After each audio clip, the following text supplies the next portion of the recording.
people who've studied our evolution as a species recognize that empathy is actually what allowed us to survive and thrive. 40,000 years ago, we humans were walking the planet with 4 or 5 other large brain species.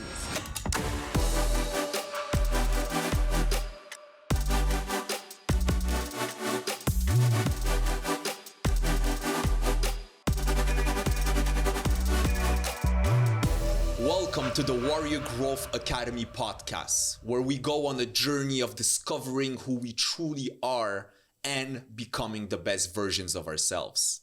Today, our guest is a true honor to have this love warrior with us. She is on a true mission of bringing more empathy in the world. She is a best-selling author, educator, international speaker. We are truly, truly blessed to have with us Anita Novak. Thank you.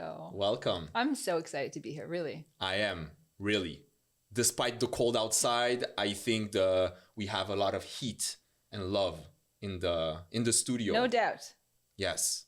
So first, I just want to make something clear, all right? Because I know we're going to dive deeper into empathy, but also your story and many things about the world around us. But tell me, and you probably already answered that 1,000 times, what's the difference and why we shouldn't confuse empathy with sympathy? Yeah, I put it on a continuum. So on the left side is pity, sympathy, compassion, and empathy. And on the pity side of this continuum is this sense of power, asymmetry. So when you pity someone, you look down on them. Oh, you poor person, I pity you. And then slowly as you make your way across that, you pass sympathy, you feel for someone, I feel bad for you. Compassion is better, I feel with you.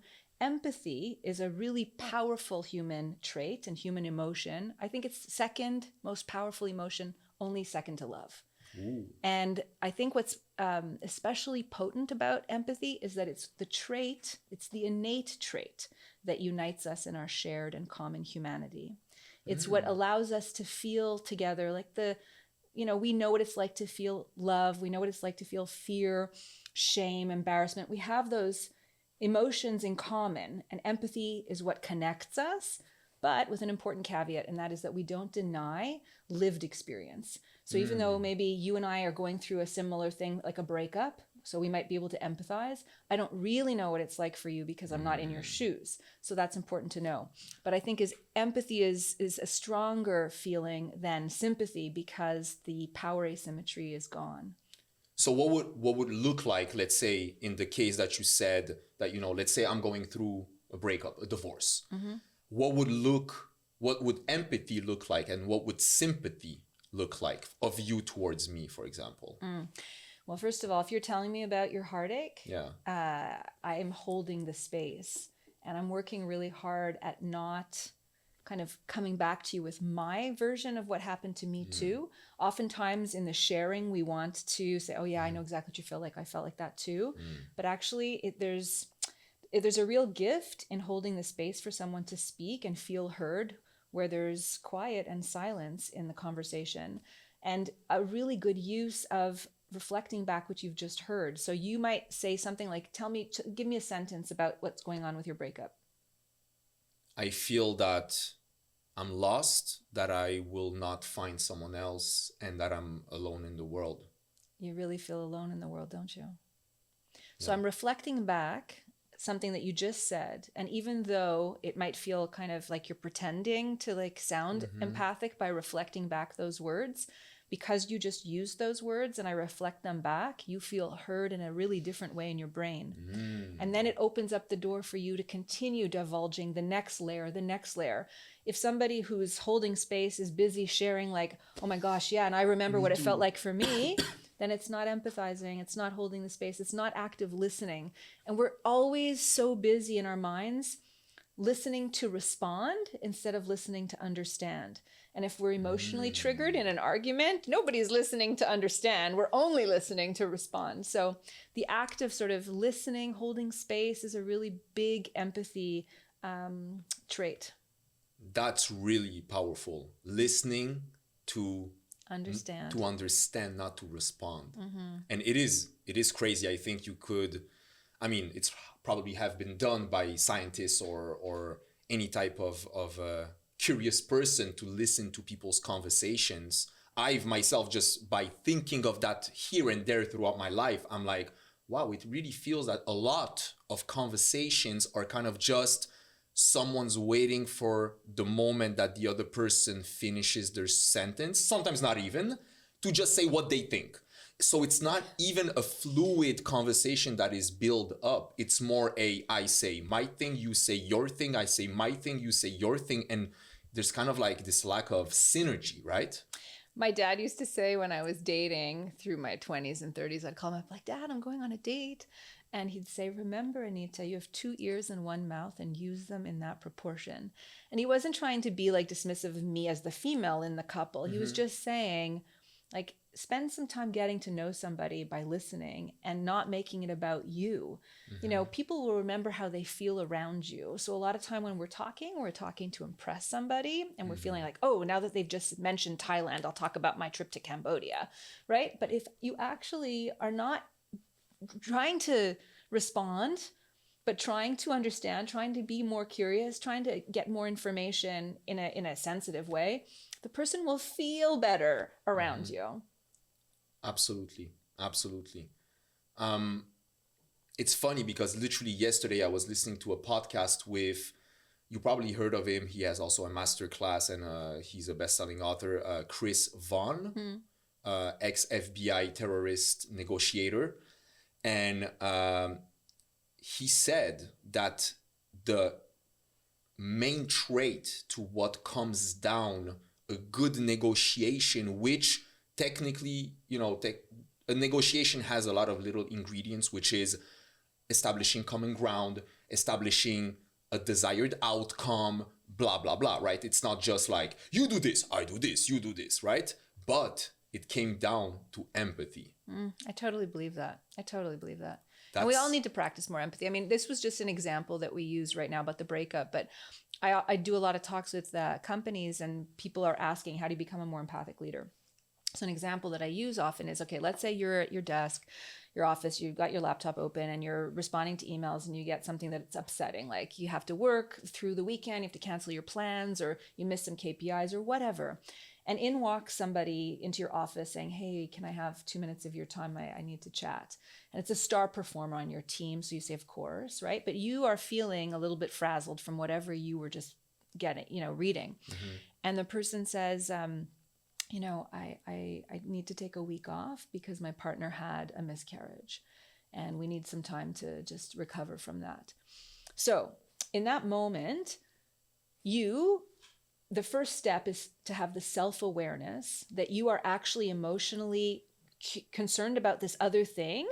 And now you have this new stimulus coming into your space, needing your attention. You know that empathy is the right response, but how do you get there? Because our brains cannot be in a state of anxiety and empathy at the same time. So you're feeling anxious or stressed about your email, so you have to have self-awareness. Okay, whoa, hold on, what am I going to do now? Then the second step is self-regulation, where you decide like, okay, what do I need to do to calm my monkey brain?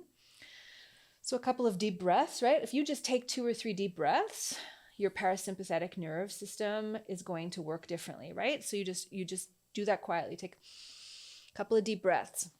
Then the next step is to intentionally cross the bridge, okay? Bridge crossing, where you're like, okay, I know I've got my stuff, but now I'm going to be present for someone else. So you physically imagine yourself crossing the bridge. And this takes like a couple of nanoseconds, all of this, right? You're making the decision. You're like, okay, I'm going to be present for this person. Then it's a matter of perspective taking, right? Where whatever they're sharing, you may have some connection to an experience that they're talking about, but it's not about you in this moment. It is about them. So you're listening to understand what we just talked about. That's the 4th step. Then the last 2 steps are empathic action. So what are you going to do with the information that you got? Maybe after they've shared how tough it's been and where what their plans are, what they're going to do, how they're going to take care of themselves, you say, okay, thank you so much for sharing. And, let's have a meeting maybe tomorrow or the next day to figure out how we're going to work your deliverables, how we're going to delegate them to the team so that the work that needs to get done gets done, so that nobody is in a crisis. So that's the empathic action that you take, but you don't take it in the moment, right? Nobody needs to feel like they've got to like reorganize their schedule as they've just shared something really personal and really traumatic possibly, or, just tough. And then the final step after you've done that is self-empathy. Because if we're constantly giving all of our energy and all of our empathic capacity away, and we're not filling our own battery, then we're running into burnout. Then we're running into compassion fatigue. So we have to do things that also fill us up. It could be take a walk, it could be take a lunch break, could drink a glass of water, but just actually recognize that, okay, that was tough. I'm going to recalibrate and then I'll carry on with my day. And what do you say to yourself in this practice of self-empathy? Meaning, like, let's say something happened, you're drinking a glass of water, but in your brain, it's a negative spiral going into a tornado. Like, it's not enough just a glass of water, right? This is the only time it's happened in my life. I started my undergrad at Dalhousie in Halifax. And I had two male roommates, one from BC who like lived in the dining room with like a, what is it? Like just a sheet of fabric between that and the kitchen. And then another guy from Toronto. Anyways, I had a bedroom. And I remember one night, I wasn't like stoned or drunk or anything. I was like in bed and I had a vision. And I've never had a vision before, but it was like a lucid vision where I imagined on the side table next to my bed, a rapper's gold chain. Okay, like a big, thick gold chain. And I literally was lucid enough to see that the chain was coming undone. Like all the links were unlinking until it was just a pile of links. And I was like, what is this? Like, I just did not understand what this was about. And then I willed myself. I was like, okay, I just saw it come undone. Can I put the chain back together again? And so literally I willed the chain back together one link at a time until it was a full necklace again, lying on the side table. And I spent some time thinking like, what the hell is this? Like, why did I have this vision? And I'll tell you, I've shared this story often with some of my alum and my students in my class when they're spinning out. I've come to recognize that for me anyways, that metaphor of the chain coming undone or coming back together is that we're one link away from momentum that takes us down the quicksand or one link away from the momentum that lifts us higher. And all we have to do to change the direction of the momentum is one small act. So as long as you do the one small act in the more positive direction, then you've got momentum on your side and the next one is easier and the next one is easier until you're really running. So to handle when you're feeling anxious and you're spinning, get up, walk around, listen to a favorite song, call a friend, like do whatever will bring you a degree of pleasure and joy. Don't sit in it, don't dwell in it, and even don't talk about it, right? Like just change the mood, change the momentum into a more favorable direction. That's really, that's really insightful. Because I think often we see personal development and transformation just in general as this, first of all, highly orchestrated and planned kind of whole thing. Yeah. And also to that comes kind of, the timing, right? Is it the right time? Is it not the right time? Am I ready? Am I not ready? And basically you just go into a spiral of not taking any action, right? Yeah. Because the more you think, the more you are like, oh, I should read one more book on this subject. I should actually wait until in 2 months when I move to my new apartment. So then I'm going to have more time for like and you'll be ready. Exactly. So then you find more and more reasons to not do nothing. But I love the fact that it's just like, just start with one. Totally. I like that. Beautiful. And actually, it's funny because I've used one time this analogy of moving sands and it's not exactly pinpoint on what you were saying, but it kind of resembles. So I'm mentioning it is when you are in the moving sands, that's not the time to question yourself, what got you there. Did you not follow the map? Did you do something wrong? Were you too curious? Just get out of it. So like, just get out of it. Meaning, take whatever action, right? Yeah. And then when you're safe, you can sit down and be like, was it my fault? Yeah. Did I not see something coming, etc., etc.? And then analyze when you are clear-minded and you're not in the sand, right? Yeah. In business speak, I think they refer to it as the cost of sunk costs. So like the more money and time and energy you invest in a project, even if it starts to unravel, the more people will invest more money and more time in trying to fix it instead of walking away with the loss. Yeah. And then doing But an not analysis, extra but loss. not extra loss. Yeah. Yeah. And we do that with relationships too, right? Yeah. Yeah. So tell me, what got you to this field of empathy? Like, that's not, I mean, I'm speaking for myself and maybe some people around me, but that's not a typical field. Yeah. Right? I'm probably hearing more people that are entrepreneurs or fitness coaches or whatever else, right? Like an empathy expert. Like, where does this come from? Yeah. Okay. Great question. You know, I'm just preparing actually the launch speech. So my book is coming out on April 11th, and then I have a launch on the 19th. Yeah. So I actually am reflecting a little bit on sort of the pivots. There's three of them. There's three major milestone moments, like the before and after in my life that took me to here. The first one happened when I was in my undergrad. So I was studying marketing at McGill, and this was in the late 90s. And I wanted to be like a hotshot ad exec. I wanted to wear like very, very vampire red lipstick and stiletto heels and go to these big, you know, fancy lunches, business meetings.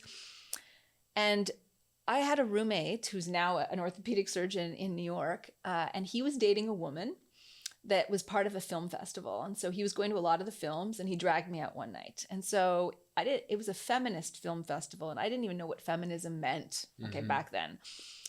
And so I go to this film, and it's called The Vienna Tribunal. It's an hour-long documentary about the plight of women. And I remember sitting in the audience, and I had a sickness to my stomach throughout the whole movie because I'd never heard of female genital cutting. I'd never heard that women were stoned to death, buried up to their shoulders and stoned to death. I'd never heard that 12 and 13-year-old girls were being abducted from their homes and sold into human trafficking. And I walked out of that screening, and I was really I was very upset about all the injustice, the gender violence that I was learning about. And I was very upset that I was graduating with an undergraduate degree in one of the best universities in the world, and that I hadn't heard about all this. I was like, what the hell is going on that this was not part of my education? And that film was really like my first nudge from the universe, I felt, because from that point forward, I actually started spending a little bit more time reflecting on gender discrimination. I read all the feminist canons, and then that led me into sort of more critical studies about society in general and media studies, and like what are the lessons and stories we're being told about humanity and people in humanity based on what the media's objectives are, right? And then I started becoming critical of, I wanted to be an ad exec, but it was just the opposite happened, where it was like, how much of a role does, the consumer culture play in how we value ourselves and how we view ourselves? So that film was for sure a turning point. Then 10 years later, I remember being in the audience of a major conference. There were about 700 people in the audience. The conference was hosted by McGill again, by the Faculty of Law, on the prevention of genocide. And I remember sitting in the audience. There were 4 survivors of 4 different genocides. And I always find that sort of very offensive as a sentence to say out loud, right? So you had somebody from the Rwandan genocide, the Armenian genocide, the Cambodian genocide, and the Holocaust, all survivors sitting together. And one woman got up, Esther Mujawayo from Rwanda, and behind her, she looked like this, she said, it was a big picture of a family gathering, like a birthday party, maybe 40 people in the photo on a giant Jumbotron. And she said, so this is my picture gathered for a family, like birthday or anniversary. And then the genocide happened, and I survived, and gratefully my daughters survived. But everyone else you see in that picture, gone. Wow. And you could hear the sound of silence in the audience. And then she said, I often hear from people in the West, if only we had known, we would have done something. And she's like, I want to call your bluff on that, because right now, everywhere in the world, people are suffering and you're not doing anything. And I'll tell you, Jakub, it's the only time again in my life where I literally felt physically like my ears were burning. Like I reached up to my ears to cool them down because they were burning. I felt like she was talking directly to me. And I was called to action by that. And I ended up traveling to Kigali with my sister and working with a women's collective and all, survivors of the genocide and documenting their stories. And it was a really formative summer for me. But I realized at the end of that summer, having heard some of the stories that I did, that I didn't have the inner fortitude or inner resilience to actually be a humanitarian on the front line. So I remember as I was packing to go home at the end of the summer, I felt like a failure because she'd called me to action and I wanted to rise to the occasion. And I actually felt a bit like a genocide tourist. And I felt like, was I like a white savior? Like, what was I thinking? At the same time, though, like because I'd met these women and they appreciated the fact that we cared enough to come, and we'd done a little bit of fundraising before we got there to help them launch a microfinance project. They bought 10 sewing machines so that they could learn to be seamstresses. Like they appreciated what we did.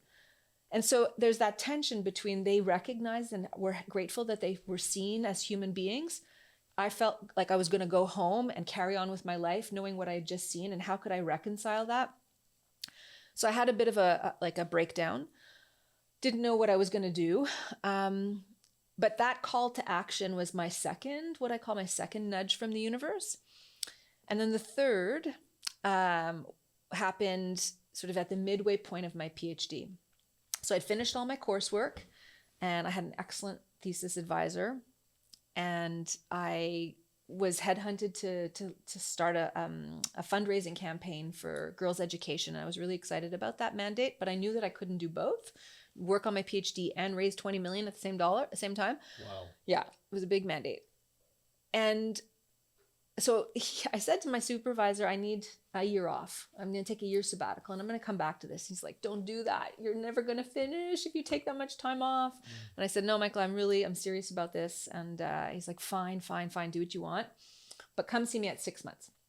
So I get to his office 6 months later. And this is 3 months before I'm leaving on the trip to Rwanda. Okay, just to give the time frame. Mm-hmm. And he says, so what's new? And I told him about the trip. I was planning to do this thing. And he's like, Anita, amazing. Good for you. He goes, now I want you to change your thesis topic completely. And I had that face. Exactly. I'd already been working on it for 4 years. And he's like, look, I just saw you lit up like a Christmas tree talking about your trip. I don't feel like that's what you feel about your research topic. So this is the advice he gave me. Go home to the box. What was the topic? At the time, it was media literacy for youth. Like, how do young people feel about themselves based on what they're seeing in the world? So it was important work, and I thought I was passionate about it. But he said to me, go home to the box or the drawer that you stuff stuff into. Go see what's there. Go find that box, and then you'll discover what your real passion is. And I left his office, and I was like, F you, man. Like, how dare you tell me what my passion is, right? I was really upset. And I can tell you 2 weeks later, it's like a Saturday afternoon. I was like, can I swear on this podcast? Yes, you can. Yeah. I was like, fuck it. I am going to find this thing. So I tore my apartment up and down. And where I found my thing? It was in a filing cabinet. Like, after you get past your taxes, I had a folder called miscellaneous. It was my handwriting, but I was not consciously aware that I had this thing. I spread all the contents on the dining room table, and I looked around like, okay, there were newspaper clippings, and like I'd been to some conferences, so stubs, like programs. Like I couldn't make sense of it. Things about acid rain, things about the HIV/AIDS crisis, things about homelessness. Like, what the heck is all of this? Yeah. And then I came across a little article about a boy in Ontario who'd gone to school for a week without wearing shoes, because he had learned about childhood poverty in the global south and wanted to know what that felt like, and wanted to educate his classmates and, I don't know, raise $100 or something. And that's when I was like, oh, now I get it. I'm naturally attracted to people who want to create positive change in the world. And so thanks to my thesis supervisor's intervention, I did change my thesis topic. And I ended up interviewing dozens and dozens of social entrepreneurs. These are entrepreneurs, just like any other entrepreneur, but instead of like selling a product or a service on the marketplace, they want to solve a problem, an environmental or a social problem. And they invest all their time and talent and everything they've got, their heart and soul, into this endeavor. And whoever I interviewed, wherever they were on the planet, whatever topic they were working on, because it was everything, like healthcare, mental health, racism, climate justice. I was agnostic to what issue they were working on, but every single one of them, without exception, when I said, what motivates this? Like, they didn't use the word necessarily, but I could trace their answer all back down to this idea of seeing people who are hurting or disenfranchised or suffering in some way, having empathy for them and feeling the need to act on empathy. And that little insight of empathy being a driver of change put me down like a 10-year rabbit's hole where I really wanted to understand what empathy was all about. Not just to understand like, okay, what's the mechanism of empathy, but how can we leverage empathy? So the book that I just finished writing is about that. How can we leverage empathy on purpose for personal, organizational, and social change?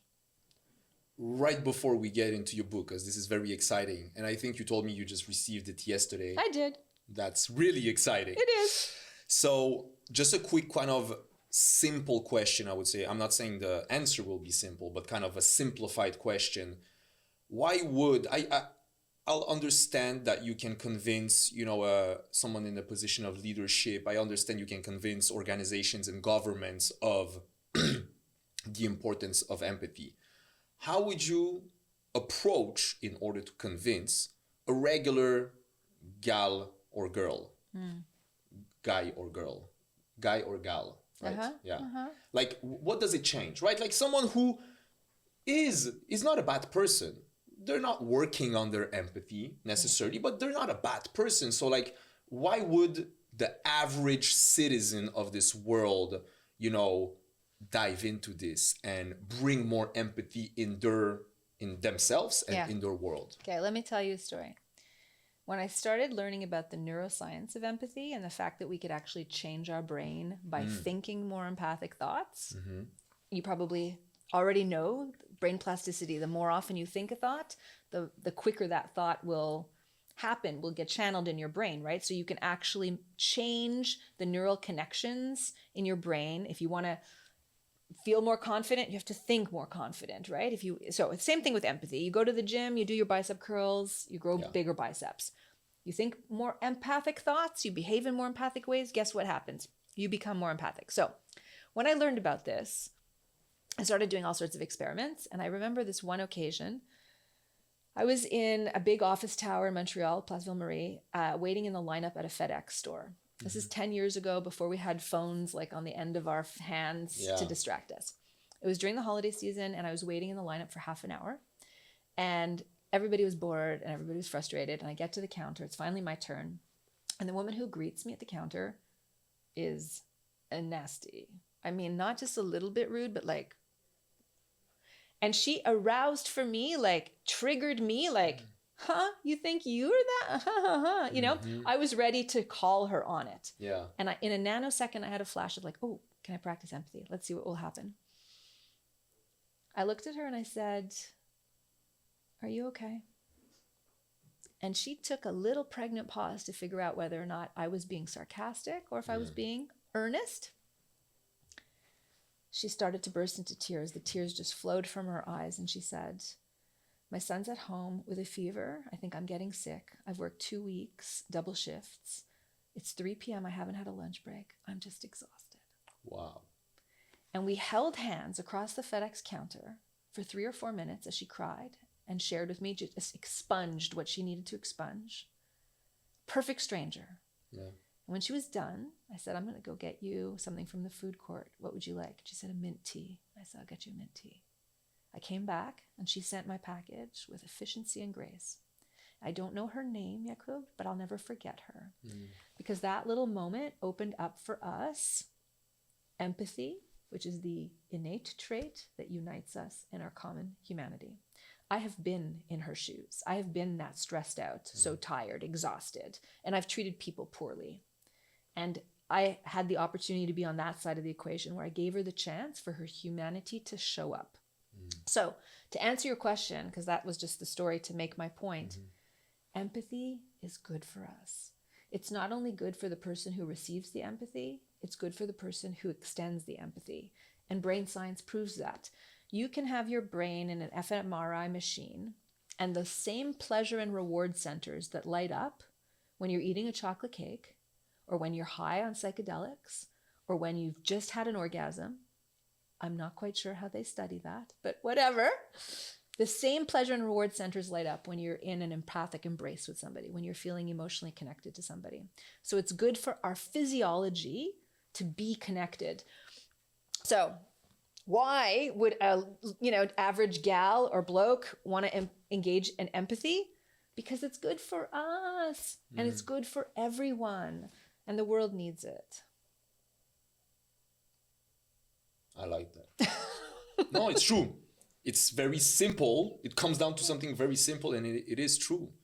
And what do you think, now talking about possible future transformation and hopefully the impact of your book and of many other things, what would the future look like if more people apply empathy, other than just, more people being Kind. feeling good, right? Like, what's the, effect on whatever even we saw in the past few years, right? With some wars and some corruption and shady stuff just going on in the world, which, I mean, it's not in the last years, it's been going on for forever, right? That greed and power, etc. Like, how does this build a different future?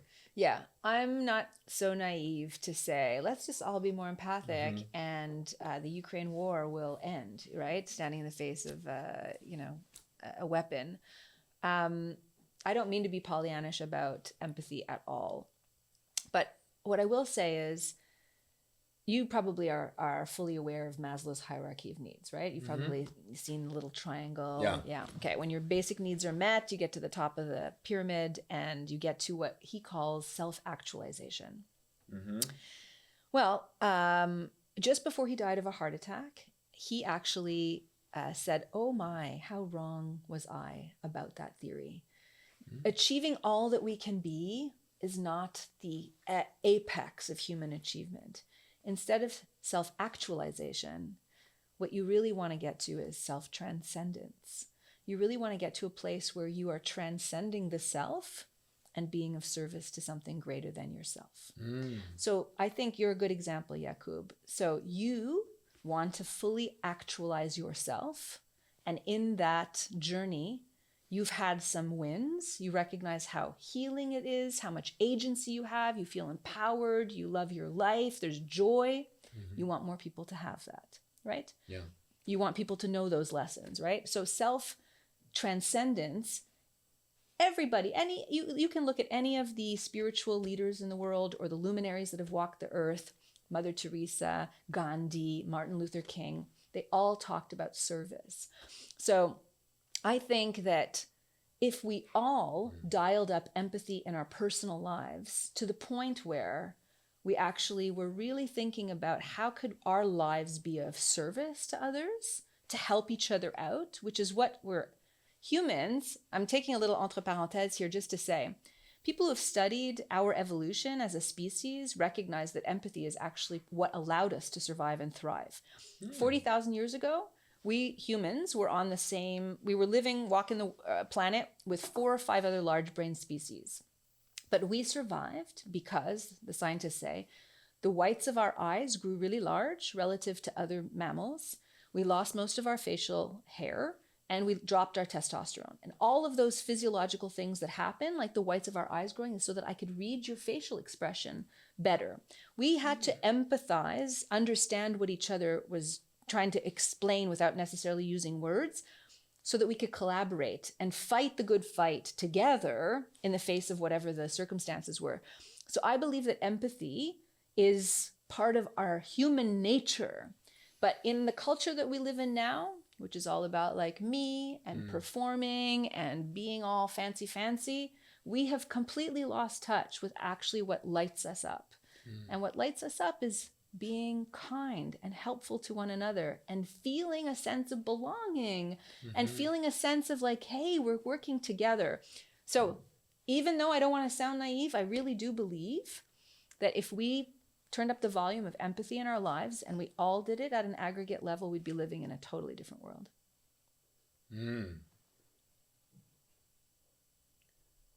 I like the fact that you say you don't want to be naive, but at the same time, you do have that vision and dream. And I think, I don't know who said it or how they said it, but it's, you know, in order to realize a dream, you have to be, in a way, I think that's the way it was used, stupid enough to not see the impossibility of that dream, right? And obviously it is romanticized a little bit, but I mean, that's not a little mission that you have on your shoulders, or at least that you're participating in. So I think it's beautiful because it is kind of a mix of you're realistic, but at the same time, you're oblivious of the fact that it's almost impossible.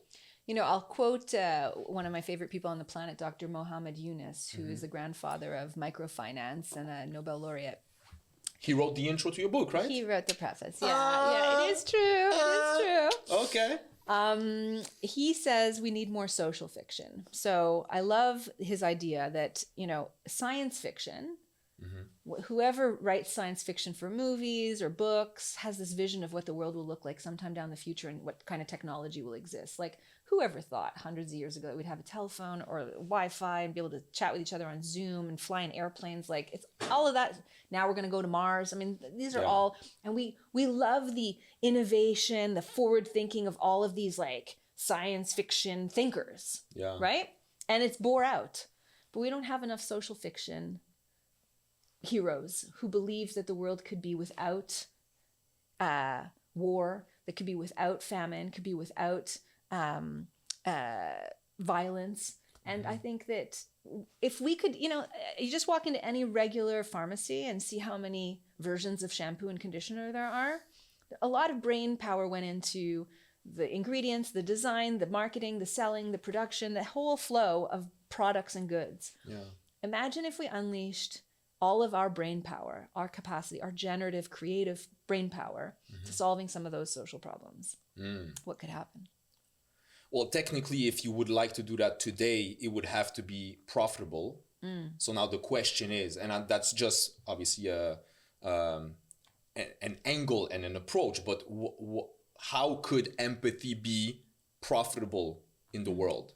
Because I'm sure there is. I'm pretty sure that there are some stats and data about, for example, a boss or a leader in a company in the corporate world that has empathy and work through empathy and the impact on the results of his team or her team, not just on the well-being and feeling, like literal actual impact, less sick days, more productivity and results, etc. So like there is always a way, not maybe with everything, but in this case, yes, there is, to see it from kind of a human perspective.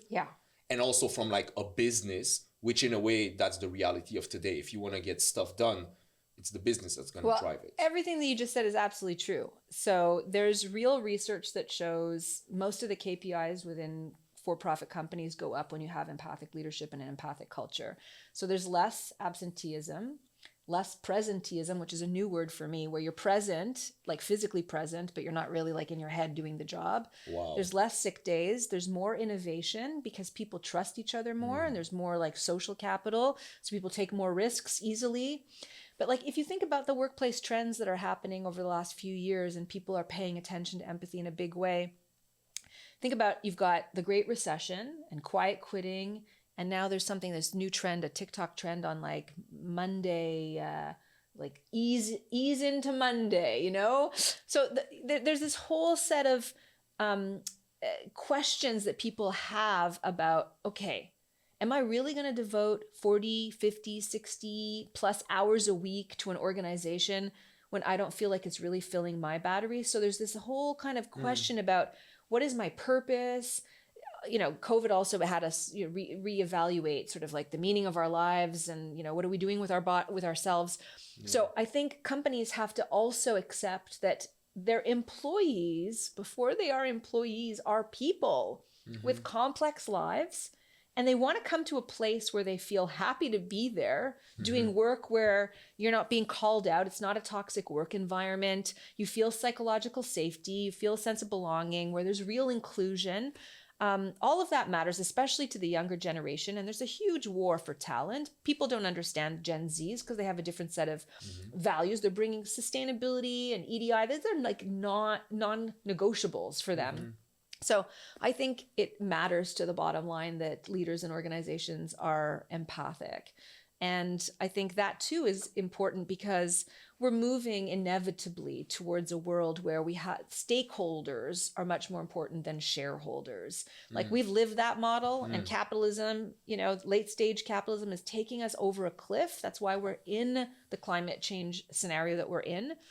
And I believe that we're going to start looking at how once upon a time, companies had a social contract with their community, with their employees, with their vendors, with all their stakeholders. And we have to go back to that, where we're partners in this. And what's the benefit for all of us?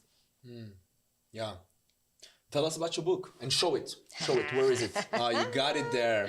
I literally just got it yesterday, and I opened it up. I did like a little reveal video, and I'm like, I wanted to smell it, and it smells good. It cracked open, and I've been thumbing the pages. And so my book, it's an invitation, Jakub. It's an invitation for people to dial up empathy in their lives, to improve their relationships, and to contribute to a better world. It's an all hands on deck moment. And I think the world needs more empathy. We need more empathy. There's an experience that I have in my class where we do an eye gazing exercise. And so these are students that are paired. They're sitting face to face. Their feet are flat on the ground. And anybody who's watching, I really encourage you to do this. It's going to feel a little bit weird to do, but I promise you'll feel something different through the experience, and you'll say, okay, that was worth it. So you're sitting face to face, feet are on the ground. Your legs are not crossed, okay? You're in an open stance. Your hands are not even crossed. Your hands are palms up on exactly. And you set a timer for 30 seconds, and you simply eye gaze. And it's a bit weird because you're like feeling all in your head, and it takes a lot of vulnerability to look at somebody in their eyes. And some people laugh, and there's like little waves of giggles that go through the classroom. And after that 30 seconds is done, I give them a chance to kind of shake it off. They talk for a few minutes, like maybe a minute. And then I set the timer for 90 seconds. And then you do 90 seconds of eye gazing. And I'll maybe say one or two things. I'll say, don't forget to breathe. Maybe some people will laugh. But people will slowly sink into synchronicity, where you're looking into someone else's eyes and you're being seen. And all of a sudden you find yourself communicating without saying a word. And it's this deepened feeling of, oh, I see you now. Oh, you see me now. And sometimes at the end of this 2 minutes, you've got people that are crying. And in the debrief, you've got people saying, I do not remember the last time I looked someone in the eyes that way before. And it's just a really beautiful expression of connection. And marital therapists who are working with people who are like, having some troubles in their couple will do a simple eye gazing exercise before they do a session, and the outcome of the session is better. So it's like a very powerful tool to connect. And so there's a whole bunch of exercises at the end of each chapter. I talk about how could psychedelics also have a role in how we change the world for the better. I know it's very helpful right now in the renaissance of psychedelics for mental health. Well, how else could it improve our way of seeing the world and one another? I talk about obviously the workplace and leadership, and I talk about the spiritual nature of empathy and the political nature of empathy. That empathy is a real lever for change. That's beautiful. Thank you so much for sharing all your journey and passion and message with us. I'll encourage anybody listening or watching to to check out Anita and also the book Purposeful Empathy. I know I didn't pronounce it that well, but I'm a Frenchie, okay? The links are going to be in the description and on the screen. So thank you so much, Anita. And to whoever's listening, even before the book, just remember to be more empathetic with yourself and with the people around you, because it can have a bigger impact than we can even imagine. So thank you for tuning in today. I hope you've enjoyed this conversation. And don't forget to subscribe to the channel and also to check out all the Apple Podcasts and Spotify for all the audio episodes that are not released in video. And I will see you at the next episode of the Warrior Growth Academy podcast.